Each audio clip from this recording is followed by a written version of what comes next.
What do you think is the biggest thing that's actually harming us or killing us right now? Stress. That's it.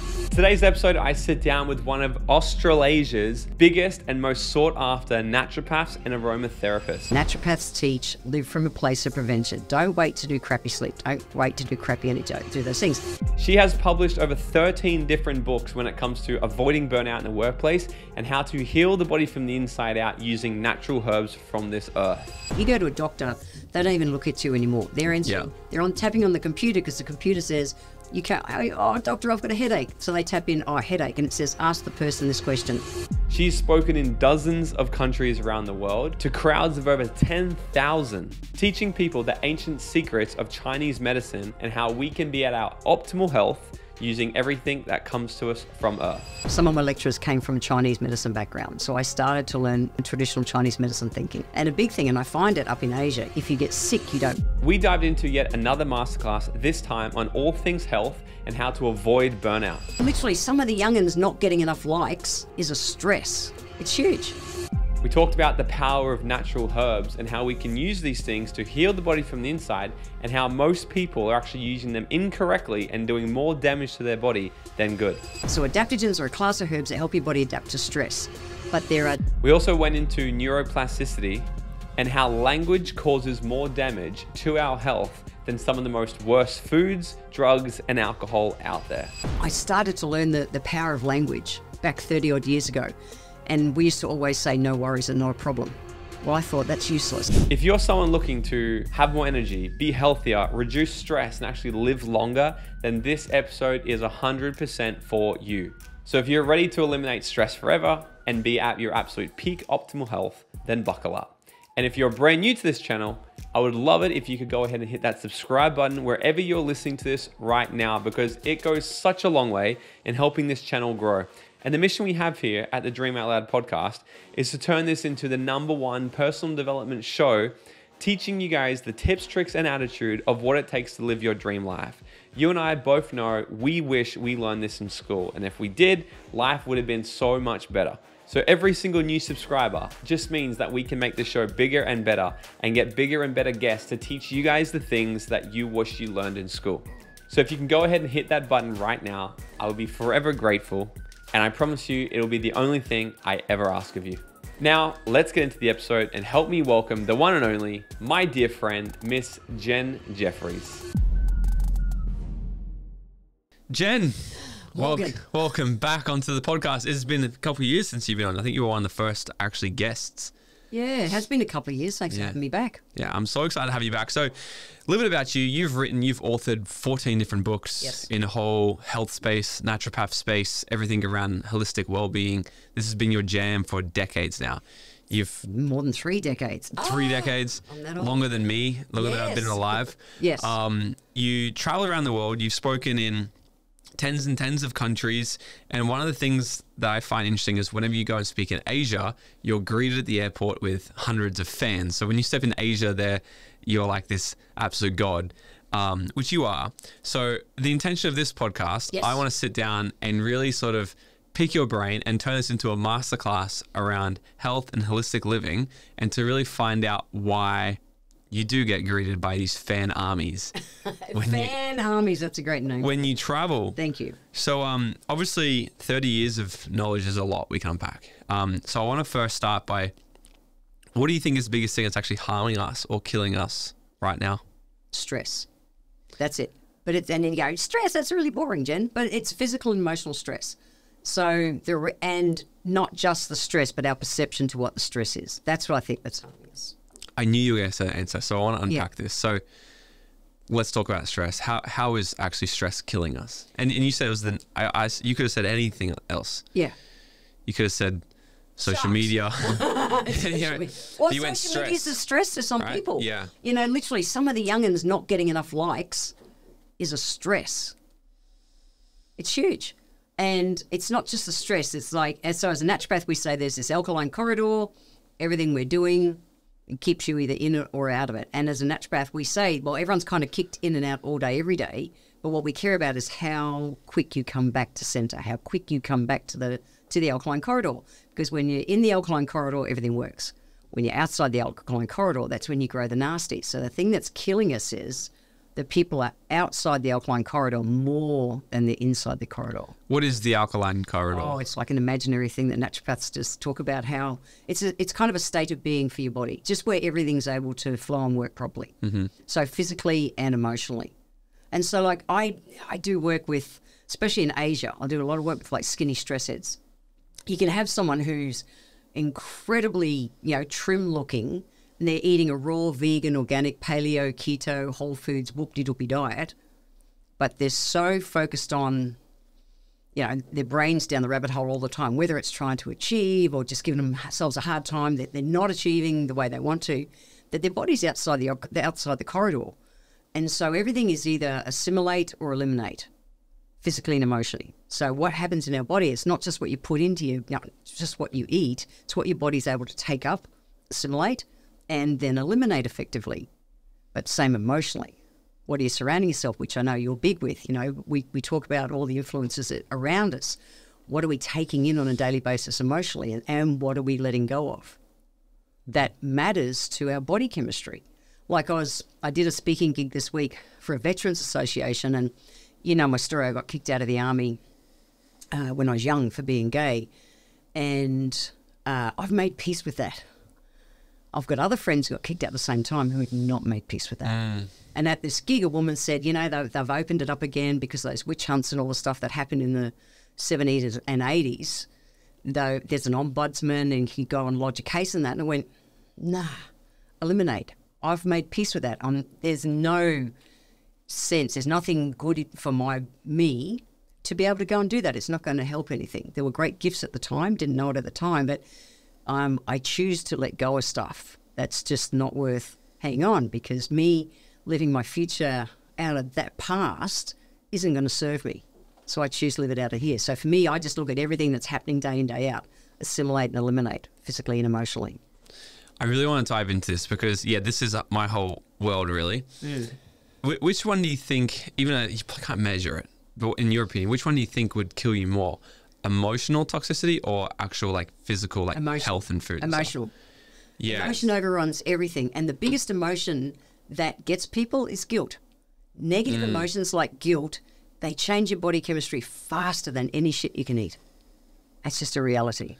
So, I'm eating a salad because I'm going to be healthy. Well, that's bloody useless. Yeah. You've got to be fired up about what you're doing. So, I want to dive into the whole emotional well-being stuff, because I do see this a lot on social media, and I see so many people that like to think that they're practicing good things and they spread good messages, but the level of congruency and embodiment of these online influencers or fake coaches and shit these days spreading things is just insane. So frustrating.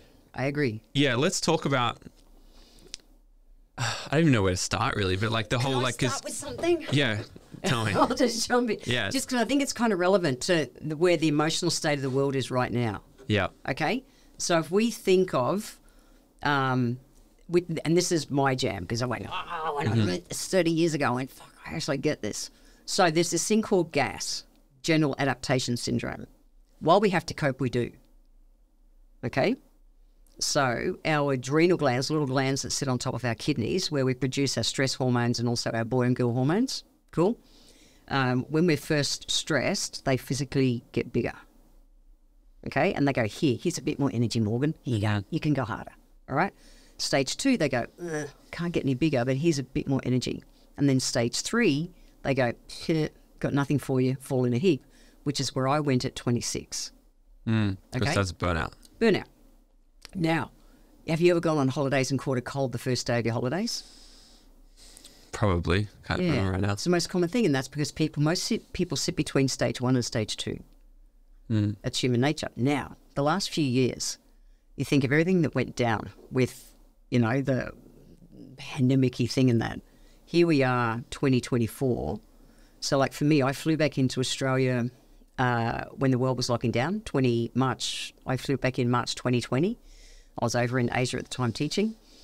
Flew back in, isolation, world's changed. Every speaking gig around the world got cancelled overnight. impact was huge on so many people, you know, across all the different arenas. So initially, your body goes straight into fight and flight. Fuck, what's going on? And then that's 2020, 21. It's just digging a deeper hole. Fuck, what's going on? So much uncertainty. Their base chakra's thrashed. They're sitting in survival mode. 22, they start doing that. Okay, nah, it's all good. You're going to get back to work, but your brain's still going, what? What's going on? 23, same, they get back to work, it's all good, and they're going, what? And the mental health and the state of everyone's brain with it is like, I've never seen so many mental health challenges as I am now over the last 12 to 18 months. And it's because adrenally, their bodies they're still trying to work out what's going on. The young'uns, I think my generation, an old baby boomer, we have a different grit and resilience about us because we went through a lot more adversity when we were young. It was tough growing up in the 60s and stuff, and we had nothing and all those things. So we kind of went, shook ourselves off, and we're getting on with it. A lot of the young'uns have never had to struggle. And so they're trying to make sense of it. I think they're all still offended as well. Offended. It's a great word. Why? Because they all got taken away. It's the newer age shit. Everybody has a problem with something. And they've got no grit to just be able to. Yeah. And nothing against you young'uns. I get it, but there's a different way to deal with stuff. And so they're grabbing anything to go, yep, I did this and this made me feel good. But they're becoming experts on it. But their body's trying to go through a natural cycle, physically and emotionally, to try and recover what we went through. And, you know, one of the biggest punishments, the biggest things you can do to kill our spirit is isolation. And so all that restriction that was put on us, I think people are still trying to work it out. But old baby boomers like me, we're kind of going, and youngers, I don't know how to deal with it. And a lot of them will speak about, grit and all that kind of stuff. It's like, you got no idea how to deal with this shit. Yeah. So back to, you know, you were talking about in the army, okay, so to walk people through your shoes, this is a long time ago, how long, maybe? 45 years ago, okay? I'm that old. You're in the army, then you're gay, and they say, oh, you're gay, you can't be in the army anymore. They kick you out. And you're now saying that there's lots of other people that also went through the same thing. They're holding on to all this hate and rage, and now they want to get back, and they want to, and you're like, no, they want I'm off. They want retribution. Yeah. So I really want to dive into this because I live my life on exactly like that. You know, like obviously you've been a mentor of mine for a long time, 8 years, something like this. Yep. And and I've always looked at this and going, if I'm going to keep drinking, it's like I'm drinking the poison expecting someone else is going to die, you know, and I'm picking up the knife and I'm stabbing myself. Yeah. I'm doing it. So it's a lot easier for me just to let go of it and continue. But I do know that sometimes it's easier said than done. So for the people listening to this going, I get you, but you don't understand what this person did to me. Yeah. How do they start to actually process this properly and effectively and detach from this and move on? Look, wisdom, and I know you talk about it a lot, is that, you know, all of us who have achieved a certain level in whatever of life, we forget sometimes what it was like when we first started. That, you know, it's kind of harder and you've got to, you know, double down on stuff. So for me, with the wisdom as a 62-year-old woman thinking, okay, yeah, this is how I deal with it today. But if I think about when it happened, like imagine I'm a 17-year-old kid, my life dream is to join the army.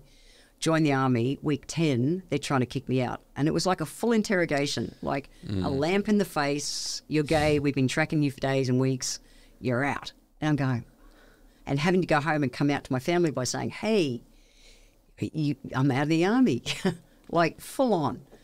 I didn't have the mental capacity, I guess, in that stage. There's probably a lot of shame in that. Just shame, guilt, everything. And I went to drink. I became a full-on alcoholic. Out of it. Just didn't know how to handle it. Just wanted to suppress all the emotions I was feeling.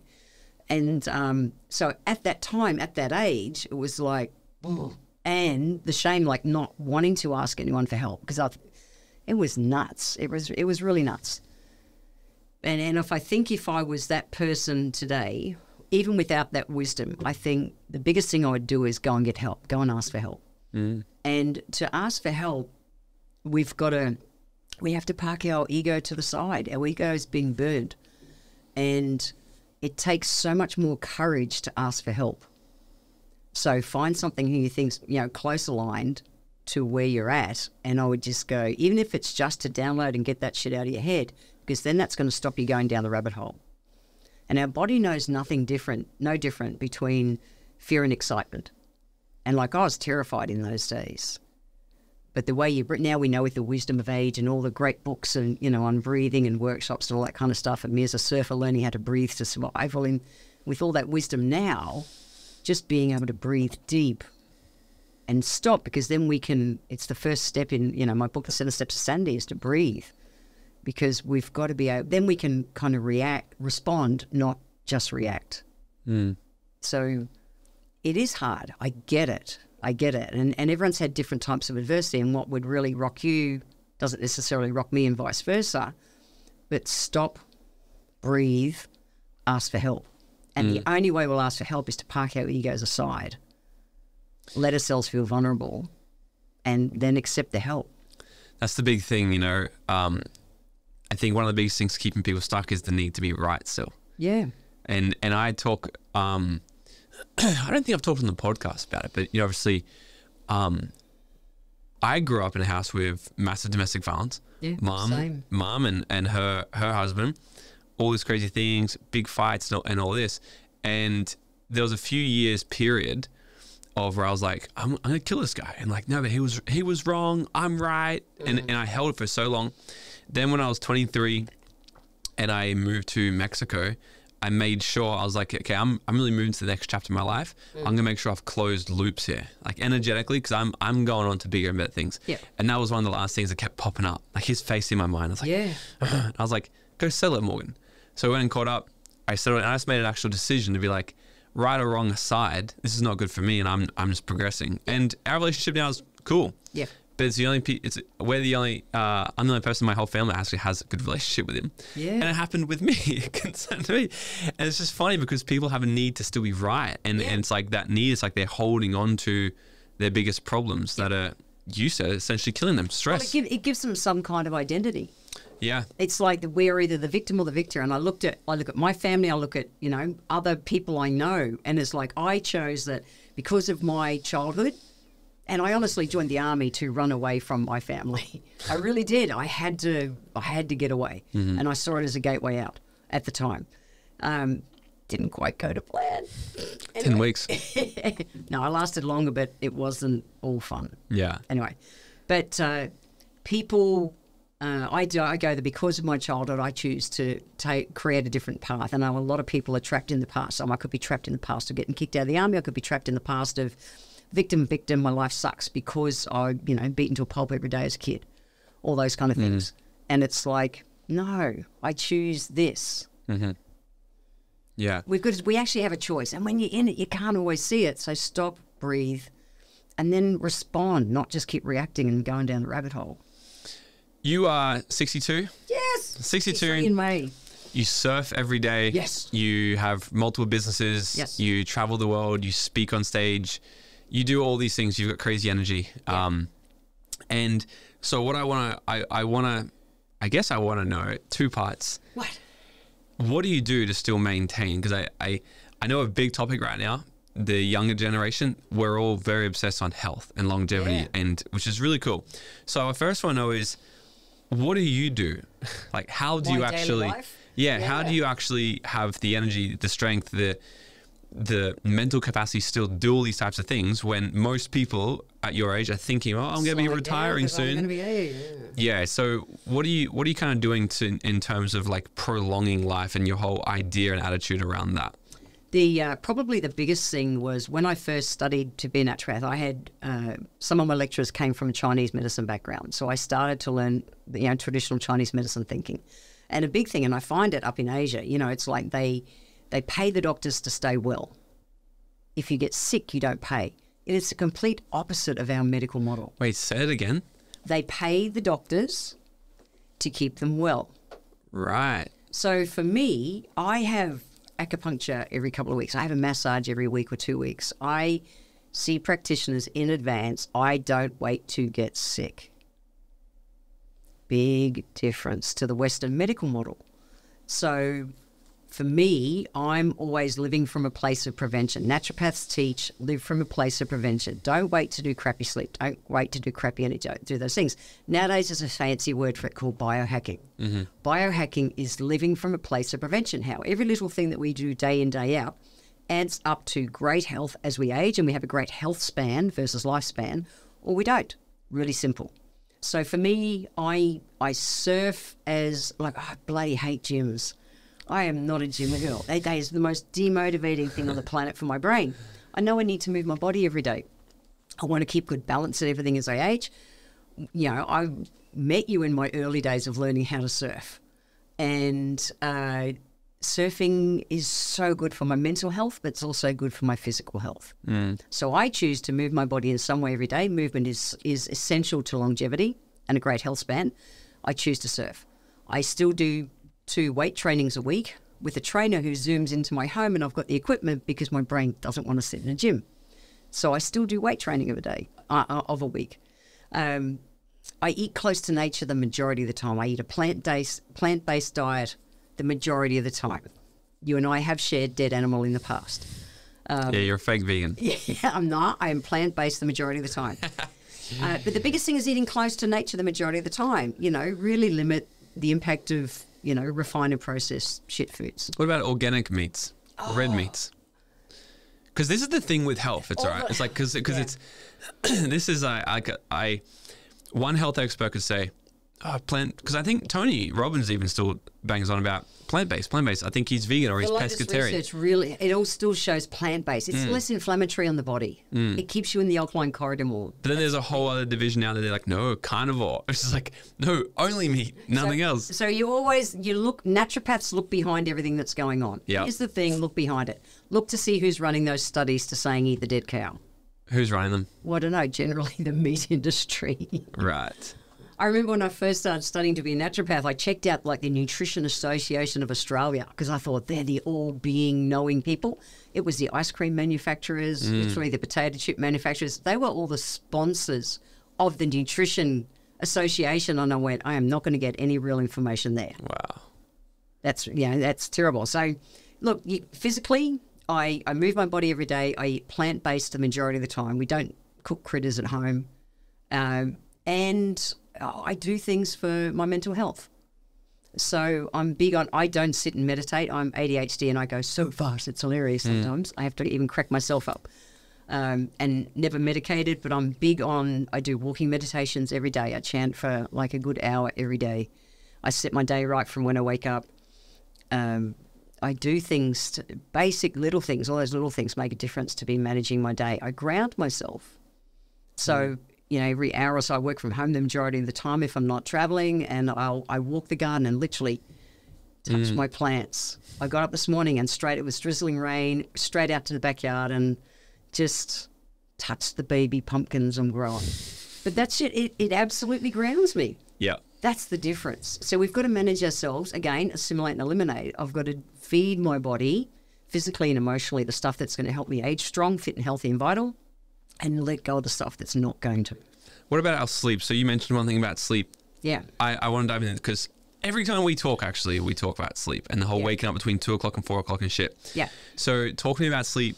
What are the things we need to actually, first, what are the indicators to show that our sleep is fucked? Let's start there. Okay. So our adrenal glands need between 7 and 9 hours sleep a night.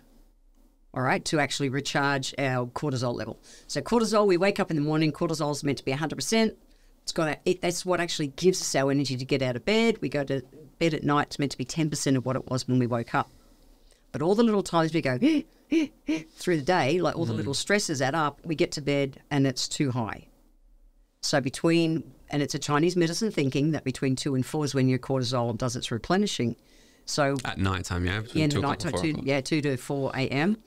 And the most important sleep you do is between 10 p.m. and 2 a.m. so that you get your body ready to do that.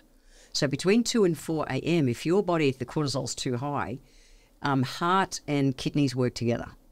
All different body systems work together. Heart and kidneys work together. And literally you wake up for a pee to take the stress off your heart. If you wake between 2 and 4 and need to go for a pee, go for a pee. Really important. And then you should be able to just roll over and go back to sleep easy. If you stir between 2 and 4 and roll over and go back to sleep, that's all cool. If you're busting for a pee, you need a pee, that's your heart saying, I'm stressed. Right. So if we are waking up between 2 o'clock and 4 o'clock, is that an indicator that we're too stressed? Yeah. Our cortisol is too high. It's not dropping down properly the way it's meant to by the end of the day. And if we wake up at 1:30 or 5 a.m., Yep. that's just drank too much water before bed? Or? No, there's actually, we break over 24 hours, we break down the whole body. It's a Chinese medicine thing. So like between 11 p.m. and 1 a.m., we say is gallbladder. So if you have too many fatty foods between, the night before, have a big feed of ice cream or something like that, your body's going to wake you up at that time, because that body system is trying to regenerate itself and it's going out of balance because you had a big feed of ice cream. So it's stirred up. 1 and 3, it's classic when you'll wake up with the dries after you've had a night on the piss. 3 to 5 is lungs. So 3 to 5 is when your asthmatics generally will wake up and they have trouble breathing. So if you're waking up like between 3 and 4 and it's breathing, we know it's the lung. And so lungs physically, lungs, whatever is going on with that. But emotionally, it's emotions like grief and guilt. So if you're giving yourself a hard time, your body can be waking you up during the sleep to literally kind of process that emotion. So, because ever since talking to you about this, I legit wake up and it pisses me off. Like I wake up in the middle of the night and I'm pissed because I'm like, what's the time? Because I check it. Yeah. It's fucking 2:30. I'm like, fucking bullshit. What did that mean again? What did that fucking Jen said something about it. So what am I doing wrong during the day then? Because so what you're saying is my cortisol, my stress levels are too high then during the day. Yeah. They haven't dropped enough. That's why I'm waking up, because my heart's too it's telling me to wake up. And if I don't, I have heart attacks. On your heart. Well, yeah, a lot of people do that. Yeah. So, okay. So what am I doing wrong then during the day? And for everybody else who wakes up between 2 o'clock and 4 o'clock in the middle of the night to piss, what are we getting wrong? It's not even that we're necessarily getting wrong, but maybe not nourishing certain areas of your body. So on a physical level, if you're having trouble getting to sleep, you're generally low in calcium, which is why that glass of milk before bed can be useful. But people don't realize a teaspoon of sesame seeds is more useful and more usable calcium than a glass of milk. So if you're having trouble getting to sleep, calcium, have some more calcium-rich foods. Trouble staying asleep, that's low magnesium. Magnesium is the first mineral you burn up when you stress out. So come from a place of prevention. Magnesium-rich food, sadly, it's a water-soluble nutrient, and so it's farmed out of a lot of things, and it disappears when you go and cook food. If you're going to cook any steamed veggies like dark green, your broccolis and broccolinis and all your spinaches and those kind of things, the darker the better. Always steam it with the lid on it and then drink the water that's left, because all those nutrients are in the water. People eat and get the fiber and they don't get all the nutrients. So it can be just that they don't realize little things like that. They're not picking up those nutrients. So magnesium speak for broken sleep. And from an aromatherapy point of view, because I'm an aromatherapist as well, you need the light flowery oils or your lavenders and things to help you get to sleep. And even lavender. Lavender's great for helping take the edge off cortisol. We put lavender every night before bed, actually. Put it on the bottoms of my feet.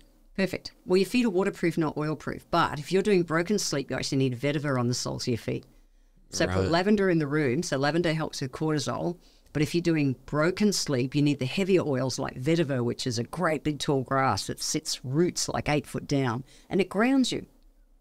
So using vetiver on the soles of your feet, like my Sanity Saver blend's got vetiver, patchouli, cedarwood, sandalwood, all the heavy oils. It stops my busy brain. So I put that on the soles of my feet before I go to sleep, and it allows my body just to do that. Shut up, go to sleep. That's the one you've given me, yeah? For the brain? Yeah, so you say one at night time? Yeah. Right. On the soles of your feet. So lavender's great, but that's more if you're having trouble getting to sleep. Gotcha. Staying asleep, you need the heavier oils. But come from a place of prevention. Don't, use oils before you go to sleep. I'm a big fan of people taking magnesium, a big fan of people taking adaptogens. So adaptogens are a class of herbs that help our body adapt to stress. So that's what's determining if your cortisol is going to be too high or not. So I take adaptogens before I go to sleep every night. And it's a blend of adaptogens. But also, I'm a fan of melatonin.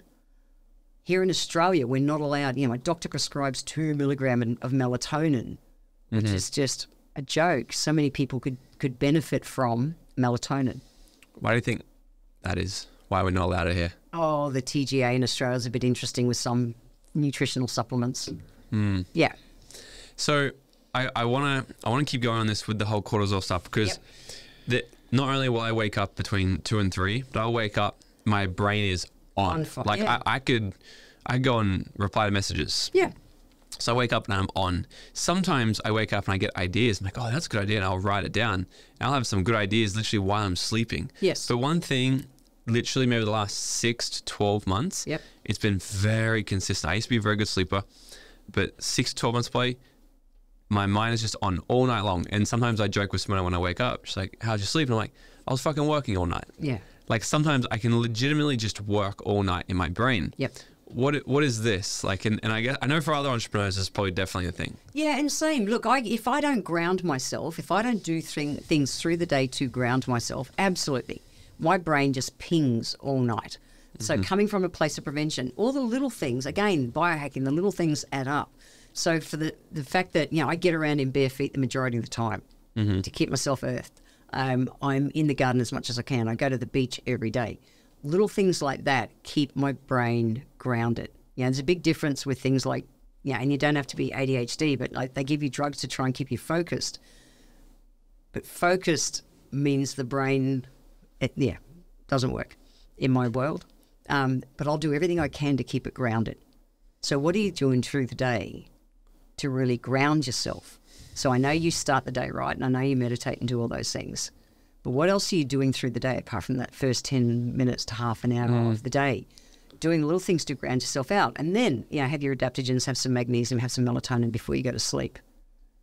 Use some oils on the soles of your feet. If it's got to be that, for a couple of weeks to get you back in the groove, do it. But it's cool. We've got creative brains. So like vetiver essential oil, I love it because it's not a sedative. It just allows your brain to think of one thing at once, which is sleep.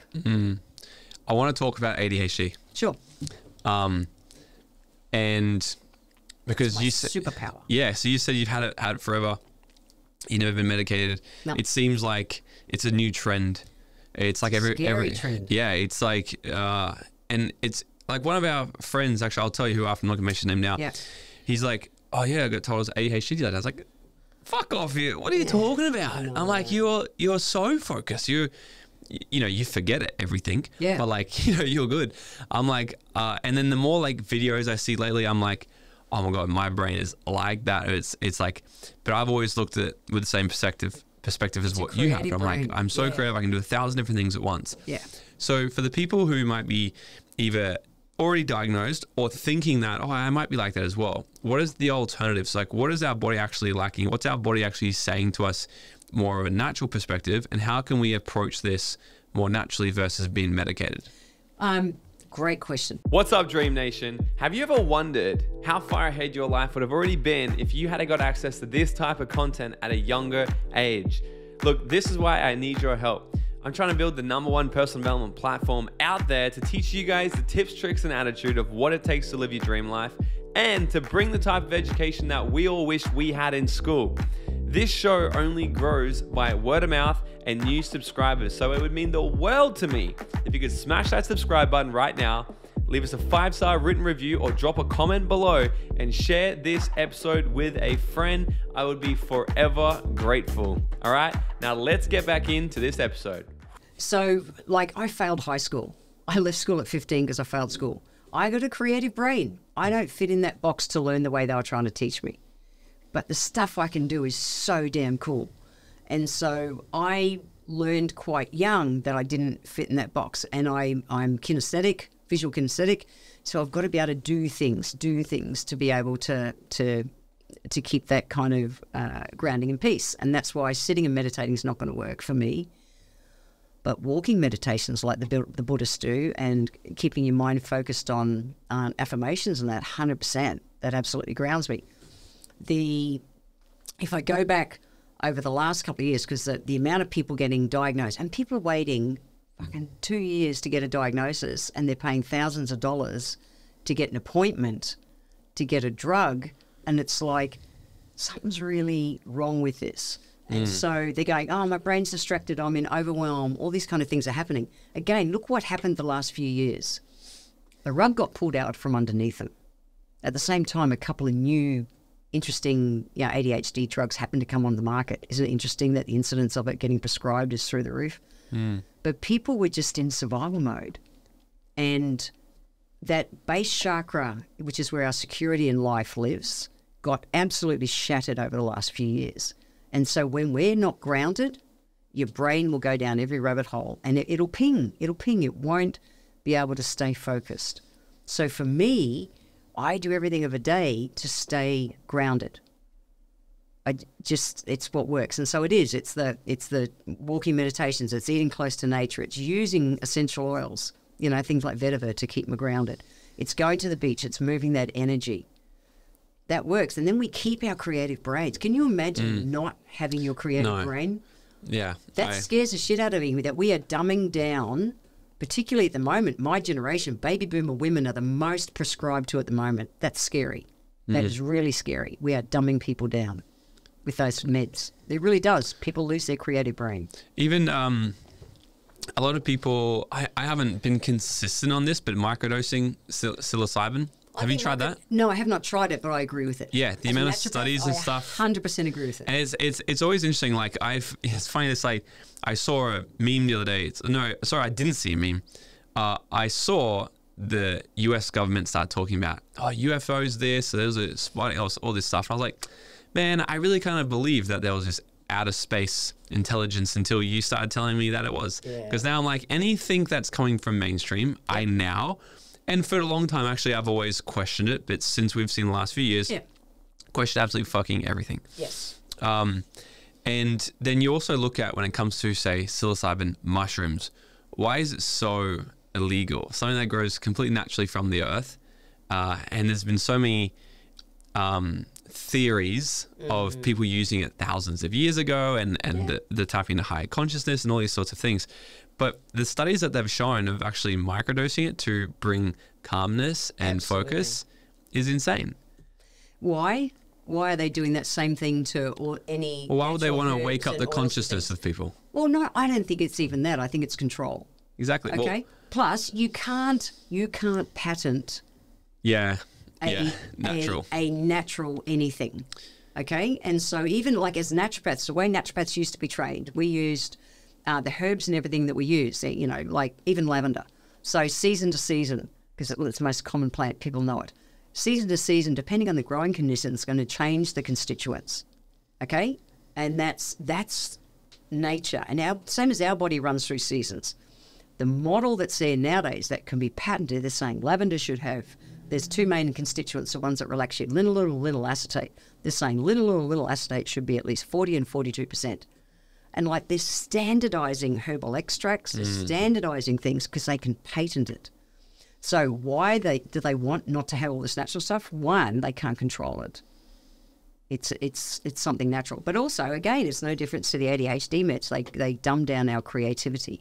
Yeah. If we have a creative brain, I don't want to go down this rabbit hole. We can go down any rabbit hole. It's control. Yeah. I think it's control. I don't think this is news to people anymore, though. No. Like I think a lot of people, especially our generation, they're like, you just can't be fooled anymore. There's too many open podcasts like this. There's too much Elon buying Twitter. There's so much happening right now where I think a lot of people wake up and questioning lots of things. And I've always thought that, literally, even my generation. So stuff like when I was a kid, the Jetsons, the video TV, that's bloody Zoom. Like all the things, if it can be thought of and put in a movie, a TV show, mainstream media saying this might happen in the future, all they're doing is getting us ready for when it wants to be implemented. It's all there. If it can be thought of, it actually already exists. There's a psychological phenomenon. I actually forget what it's called. Maybe it's called pre-programming. I don't know. I don't think it's as simple as that. Yeah, essentially, if we're exposed to a certain stimulus multiple times before, when it actually happens, it becomes familiar to us, and we're like, and it's easy to accept. I've seen this. Yeah. Well, a belief is just a thought that's been repeated over and over. Yeah, and strengthened. So if we're fed something through movies, through whatever, podcasts, books, anything, if we're fed that often enough, when our brain goes, that's just the way it rolls. Like, it's familiar. I agree, absolutely. I need injections or I need whatever. And as soon as you suppress creativity, you are not a free thinker. And you can't be controlled. So, yes, I think there's elements of that at play in a big way. Isn't it true that I'm pretty sure in about the 1950s, I could be completely wrong here, that everything that was taught to medical professionals, doctors, that they studied, their way to actually diagnose health conditions was the natural way, was all 100%. naturopathic ways. Yeah. And then I could be getting, I'm probably getting the years completely wrong. Timeline wrong, but you're in the right, But then Rockefellers came along and said, actually, not that anymore. Yeah. Now this, you teach pharmaceuticals, you teach these medicines, and then we're going to now sell all the things that we're teaching. Isn't this true? Yes, it is true. And the sad thing is that naturopaths, the way they learn nowadays, is the same way. You go to a doctor, they don't even look at you anymore. They're answering. They're tapping on the computer because the computer says, you can't, oh, doctor, I've got a headache. So they tap in, oh, headache, and it says, ask the person this question. They ask you that question. You answer a certain way, yes or no. It tells them the next question to answer. And then always spit out, like, just give them antibiotics. At the end, it writes the script. There it is. Take it and get it filled. Scary shit is that's how naturopaths are training now. Really? It is a standardized extract. There's the free thinking of healing's gone.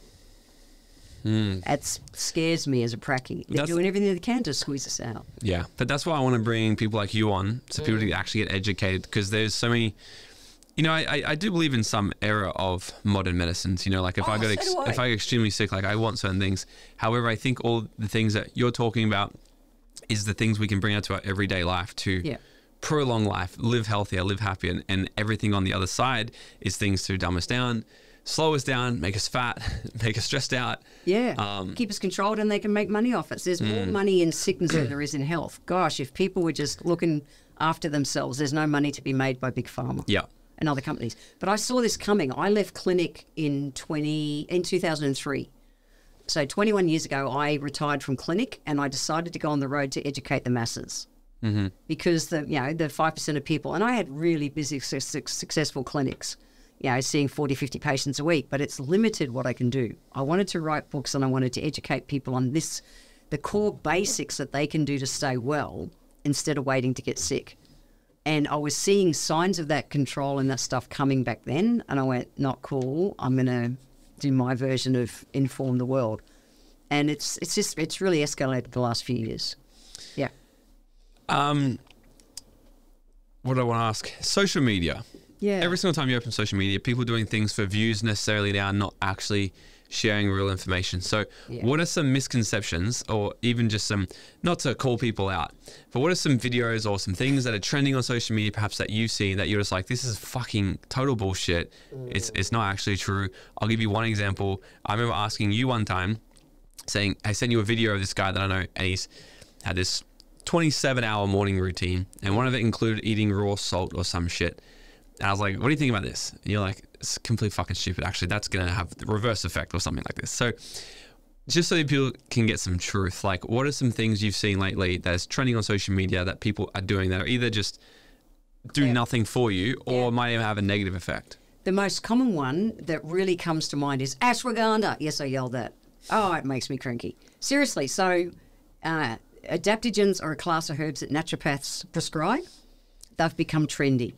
And it's so frustrating because now everyone is an expert on adaptogens. So adaptogens are a class of herbs that help your body adapt to stress.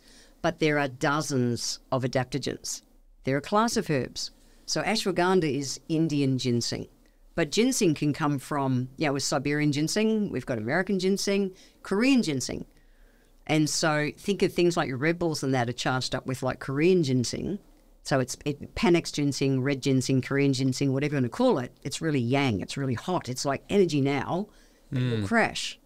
Versus Siberian ginseng, which is, literally a plant that's grown out the back of Siberia, and it's learned how to adapt to the hottest summers and the coldest winters. The plant adapts, and it's got constituents in it that our body does the same thing to. Helps us adapt to stress. So really cool. You won't crash using something like Siberian ginseng. Do not go and just buy Siberian ginseng. Indian ginseng, which is another one, same, but it's another good adaptogen. However, we're not one body system. A naturopath will never prescribe a single adaptogen. It doesn't work that way because you've got different body systems.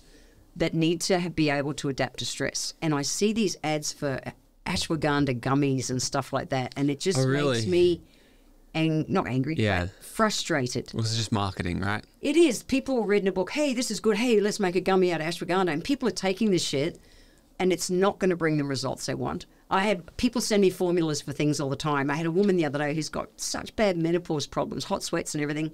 So what are you taking? She sent me the label. I went, it's loaded in Panax ginseng. This shit will make you sweat. This is the wrong, but someone's got, hey, let's make a formula on that. It's like, no. So a little, Dr. Google's great to kind of a point. But if anything is a fad, and this will piss off some of your people, I'm not a big fan of ice baths. Energetically, Chinese medicine-wise, oldest medicine in the world, short-term, you'll get a hit of happy hormones and all that kind of stuff. Long-term, you will do way more damage to your nervous system. Long-term? Yes. How so? Just exactly. Like your body's meant to be warm to relax and to thrive. So you tapping into a heightened state short-term, you do more damage. You're taxing... To our nervous system? Nervous system and immune system. Yeah. Short-term gain is not worth it. So... What's that based off? You're based off Chinese medicine thinking. Yeah, very much. Not the latest Western fad. And Wim Hof and the breathing and all that stuff's all cool to a point. But long-term, I'm all about long-term health. Yeah. Long-term. So interesting, hey? Because there's... piss off some people, but it's true.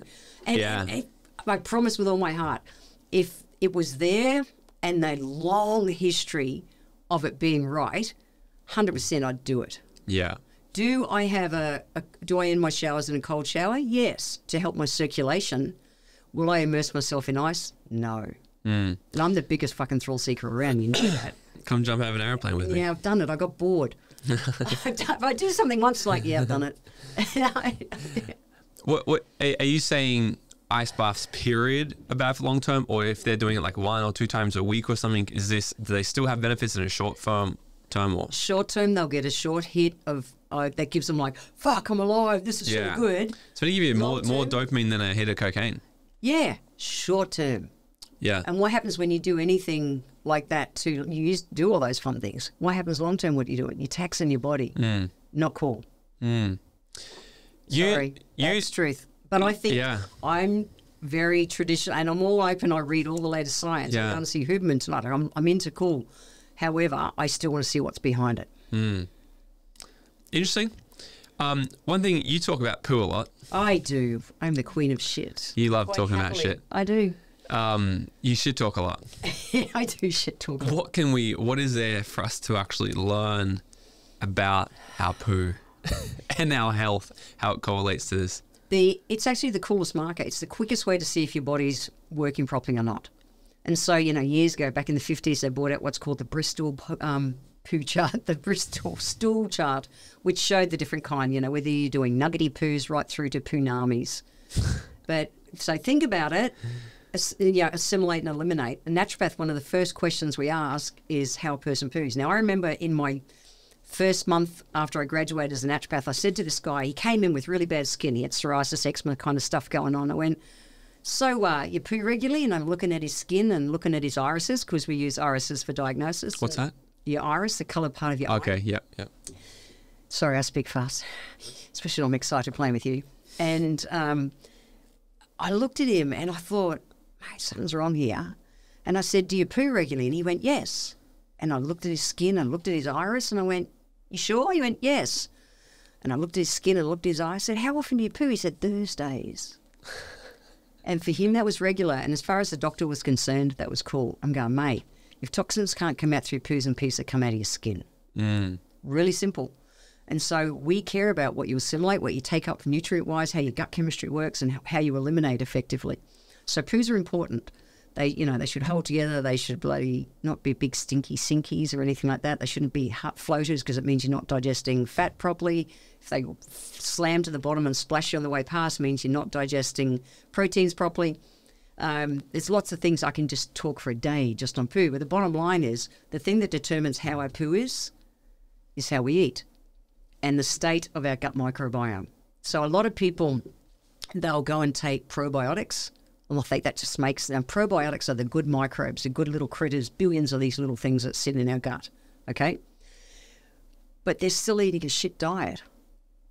So we need prebiotics. Prebiotics are your pungents. So things like garlic and onions, leeks, shallots, those kind of foods. But also green. I go on about people having green kiwi fruit. Kiwi fruit is a really good prebiotic, but it's also full of digestive enzymes. So it helps upper and lower down in your gut. So we want to make sure we're having enough prebiotic, good fibrous vegetables and fruits to be feeding the probiotics so they can produce postbiotics, which is kind of their waste product. And all that determines how your poo's going to come out. It's not just eat and shit. Like, it's eat properly, have everything, take up all the right nutrients, assimilate everything good, and then eliminate, that fiber that's left that then needs to go as waste. I know that, does this could sound like a dumb question because it sounds exactly correlated, but is this directly correlated to gut health? Yeah, it is gut health. Yeah, okay. And our gut feeds our brain. Yeah, so what I know, we got the vagus nerve connects your gut to your brain. Yep. More serotonin, all these good chemicals are created in the gut and in the brain. Yeah. So what are some signals?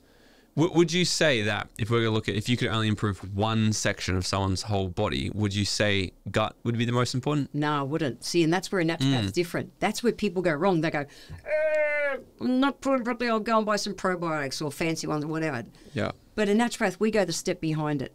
So what doctors, the Western world's finally caught up and they're going, vagus nerve, we're so fucking clever. Naturopaths, we've been saying for forever, okay, Chinese medicine thinking, okay, when you're stressed out, cortisol rises. You will naturally crunch your shoulders. I do it all the time. Great. So whenever you're crunching your shoulders, you have got what we call wind cold conditions. Wind cold is those pressure points up here on your back, gallbladder 20 and 21. And that's literally showing you wind cold is like that tired adrenals. Okay? But when you crunch that, that's when you pinch your vagus nerve. That's the action that pinches the vagus nerve. You go like this. And pinching it would do what? Turns your gut off. The vagus nerve is the longest nerve that runs, cranial nerve that runs down through the body, but it runs through digestive system and stuff. And so it literally shuts it off. So we say in Chinese medicine, you're stressed out, and it's not the big stresses nowadays that tax us. It's the little ones. It's the literally too many emails, not enough likes on bloody social media. It's the kids going, mum, mum, mum, mum, mum. It's life. You crunch your shoulders, you pinch that vagus nerve, you get wind cold conditions. Your gut is like a big crock pot. So when your cortisol's too high, which is the end result of that, your adrenal glands get taxed, you've produced too much adrenaline, too much cortisol because you're stressed, it puts the fire out in your belly and food stews instead of digesting. It's like, if you cook a steak and you put it on the grill and the grill's not hot enough yet, you see all the juices seep out. Mm-hmm. It's broiling. That's what's happening in your gut. You're not going to assimilate what you need. Then it's sluggish, it goes through your body, you don't pull up all the nutrients, blah, blah. The cycle continues. So if you want to break the stress loop, if you want to get your gut working, just taking shit to help your gut is not going to fix it. You've got to go the step behind, which is to get your adrenals out of survival mode. You've got to get your cortisol in balance. So how do we do this then? Because I think I'm pretty. Talked about. I think I'm pretty healthy, right? So I do these things. I take adaptogens daily most days. I try to meditate sometimes. Like I'm somewhat kind of okay. Yeah. But it's also just I run multiple companies. My head's everywhere. I'm working on massive projects. Yep. For this year, next year in advance already, things like this. And then things just happen where it's like, Morgan, I'm like, fuck off, right? And I notice at the end of the day, I can just notice my traps, my neck just so fucking sore. So that's it. What do you think's missing? Well, coming from a place of prevention, what is missing? So it could be that you've got to take it back. You're already taking adaptogens, but are you taking ones that are really working for your body? That might be a thing. We can talk later. Is it that, and sleep, the biggest priority I have of my whole day, and you've lived with me. I'm so boring that I'm heading to bed at 8:30 because I know sleep keeps me alive well. So I'm asleep well and truly somewhere between 9 and 10. And it's a not negotiable. All my mates know that. It's just done. Well and truly 6 nights a week. So I have so much respect for my sleep. I take adaptogens and I do everything I can to have a great sleep. I eat close to nature the majority of the time. I do things to ground myself out. I move my body to manage stress. So when a stress, literally when the demands come up, and I've had a big week, my same. I juggle so many balls in my life with business and new marriage and all those kind of things, just life. And I've had a huge week. But so think of the alkaline corridor. When that extra piece comes in that's going to make you go, and crunch your shoulders, you won't. You'll be able to take a breath. You've built a new default so that you don't fly as far off center and you can come back quicker. So you'll still get kicked out, but you'll come back quicker. So just some tweaks for you. Are there any major things? So you just remind me about the alkaline corridor. Yes. What's the other one called? Acidic. Okay. You're outside the alkaline corridor, so you are acidic. And so my understanding is if a disease, cancer, can't live in an alkaline body. That's right. Correct? So the goal would be, let's get alkaline as best we can. Yeah. What are some common things that people are still doing that are putting them into the acidic corridor? Well, the biggest one is negative emotions. Guilt, like I said, will change. If you're going to go off track, just come back off track, come back on track. If you're halfway through a box of Tim Tams, instead of going, guilt, might as well just complete them. Just go, hey, how cool, I actually noticed I was off track. And now I'm going to do one thing to come back on track. So the sooner you notice, you start creating different defaults in your body. Okay, so if you know that you've been responding in a way that it's like, not one more thing, when that comes in, capture it. And my brain just goes straight away. I just want to say, you are the most coachable person I've ever met. Mm-hmm. We've been friends, for like 8 years, but I've seen you in action where you've listened to stuff and I've seen you act on it straight away. And that's gold. So even with this, I'm saying this to you and I know that you'll implement that. Mm-hmm. And that's a big place where people don't. They go, yeah, Jen, I know, and I'm going to do my thing. Well, if you're off track at some stage, you've got to do something different. And so what I know is that we can create a different default. So the default, if the old action is something comes in out of left field, you weren't planning and you go, drama. What if you stop, you breathe, and you take a different action? Yeah. You do that long enough, you create a new neuroplasticity is real. You create a new groove in your brain that you create a whole different default. We can't make stress go away. Stress actually keeps us alive. It's good. But it's that whole adaptogens help your body adapt to stress. Mm-hmm. So if you create, that whole different belief to the way you're acting, actually over time it becomes a new default. So the next time you come up, it might take, we say 66 days to create long-term kind of DNA change in your body.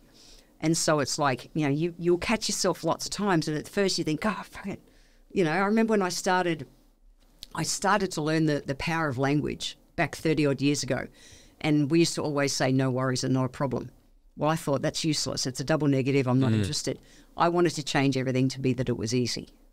Mm-hmm. And so I remember still people would come into my aromatherapy shops and they'd say, hey, can you get this for me? And I'd go, no, it's easy. I'd catch myself. And eventually it just became everything's easy. Mm-hmm. But the difference is when people notice they're off track, they give themselves a hard time. That keeps them outside the alkaline corridor and can, instead of going, yeah, caught that one, guess what? I'm a step closer to that being my new default. We can train our body, train our brain to do anything. Neuroplasticity is so real. Yeah. So sorry, that was a long answer for it. No, I love it. I hope it was a pitch that helped. So every time I talk to you, there's always new things, and you've got 30 years of knowledge to dump in people. So for the people listening to this right now and knowing that we're all different, so you can't really say one thing might not work for everybody. Yeah. But if you were to just give 3 things that the average person, even if they were to start doing or stop doing, this would change the game for them, either how they live, how they sleep, energy, digestion, anything like this, what would they be? The first one would be to respect your sleep. Get to bed. I don't know if you're a night owl, good on you, but guess what? That shit's killing you long term. So be in bed by 10 p.m. 5 to 6 nights a week, full stop. That's it. That's vital. Get your 7 to 9 hours sleep a night. 2 would be to manage your stress. The biggest thing that causes oxidative stress in our bodies is our emotional state. So we've got to address that stuff, just like I just spoke about.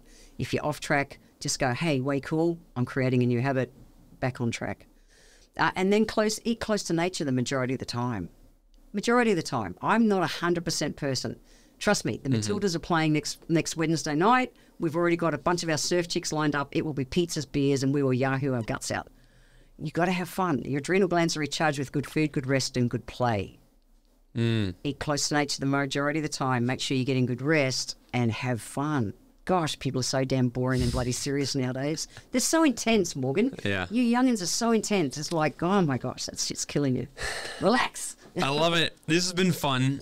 Where can everybody find you on social media? Where can they get your essential oils? Because that the one for ADHD, Yeah. I know they're definitely going to want to get that. So where can they get all of this stuff? Yeah, so social media, if you go to Present Day Wise Woman, so the Present Day Wise Woman on Instagram, Jennifer Jefferies, and Jefferies is Jefferies.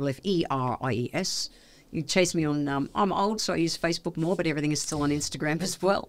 And obviously there's links to my website and everything through there. And the Sanity Saver is literally the blend that I designed to keep myself grounded over day. Yeah. I love it. Awesome. To wrap this up, I have a final question. Yes. If you were to go back to your 18-year-old self and give her 30 seconds of advice, what would it be? It's going to be okay. You're actually going to get through it.